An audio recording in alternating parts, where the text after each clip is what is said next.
साईं का सहारा। जो खुद दुनिया का बोझ उठाए, वो भक्तों के कंधों पर टिकता दिखे। ये उसकी कमजोरी नहीं, भक्तों को अपनी ताकत का एहसास दिलाने का तरीका है।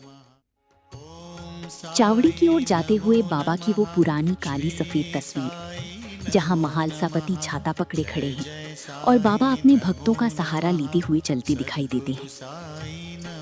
देखने वालों को लगता है कि बाबा बूढ़े हो गए हैं, थक गए हैं, उन्हें सहारे की जरूरत है।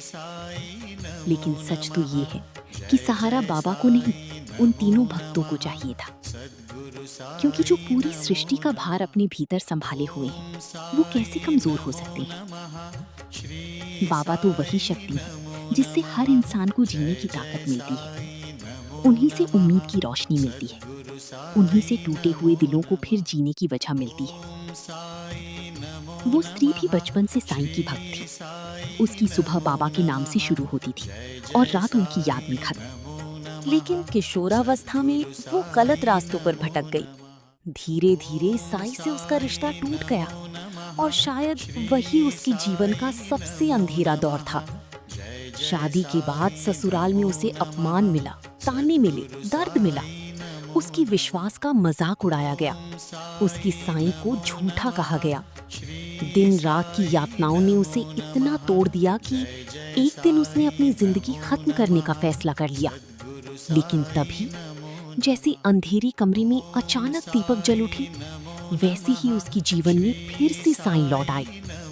3 साल बाद अपने माता पिता के साथ दक्षिण भारत की एक साईं मंदिर में उसने कदम रखा। वो शिरडी नहीं जा सकती थी, लेकिन कहते हैं ना, जहाँ सच्ची दिल से पुकार हो, वहाँ शिरडी खुद चलकर आ जाती है। उस दिन मंदिर में प्रवेश करते ही उसके भीतर कुछ बदल गया, मानो वर्षों से रोती हुई आत्मा को सुकून मिल गया हो। सिर्फ 6 महीनों में उसका जीवन बदलने लगा। पति का स्वभाव नरम हो गया, दोनों अलग किराए के घर में रहने लगी। आर्थिक स्थिति स्थिर नहीं थी, नौकरी भी नहीं थी, फिर भी घर चल रहा था, क्योंकि उसे यकीन था जिस घर में साईं रहते हैं, वहाँ कमी दरवाजे तक आकर लौट जाती है। अब जब भी वो आंखें बंद करती, उसे एक तेज प्रकाश दिखाई देता। वो साईं का ध्यान करती, साईं नाम का जाप करती, और कुछ ही मिनटों में शरीर का एहसास मिटने लगता, जैसे आत्मा किसी दिव्य प्रकाश में विलीन हो रही हो, जहाँ सिर्फ आनंद था, सिर्फ शांति थी, सिर्फ प्रेम था। उसी कठिन तपस्या की जरूरत नहीं पड़ी, सिर्फ गहरी श्रद्धा और साईं नाम ने उसे उस अवस्था तक पहुंचा दिया जिसे शब्दों में बांधना संभव नहीं।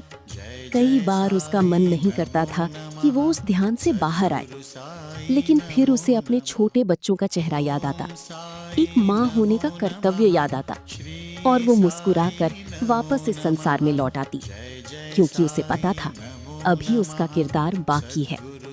लेकिन उसके दिल में एक ही इच्छा थी कि इस जन्म के सारे बंधन पूरे होने के बाद वो हमेशा के लिए सिर्फ अपने साईं की हो जाए। ध्यान में उसने बाबा को किसी रूप में नहीं देखा, बल्कि एक अनंत प्रकाश के रूप में महसूस किया। ऐसा प्रकाश जो करोड़ों सूर्यों की ऊर्जा से भी अधिक दिव्य था।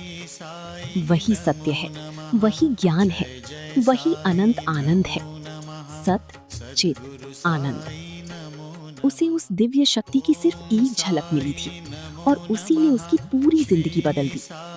तो सोचिए, जो आत्माएं पूर्ण आत्म साक्षात्कार तक पहुंच जाती हैं, उनका आनंद कितना अनंत होगा। साईं को पाने के लिए शिरडी जाना जरूरी नहीं, दिल में सच्ची पुकार होना जरूरी है।